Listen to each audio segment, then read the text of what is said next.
মরহুম কারি সাহেবদের তেলাওয়াত। আমরা এই অধিবেশন শুরু করতে যাচ্ছি কালামুল্লাহ শরীফের তেলাওয়াত দিয়ে।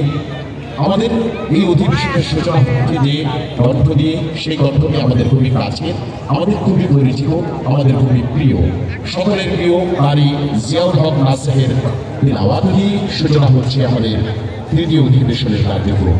আসছেন সকলের প্রিয় কারি জিয়াউল হক নাসির হাফিজাহুল্লাহ, সেটি তার তেলাওয়াত পরিবেশনের জন্য আহ্বান জানাচ্ছি।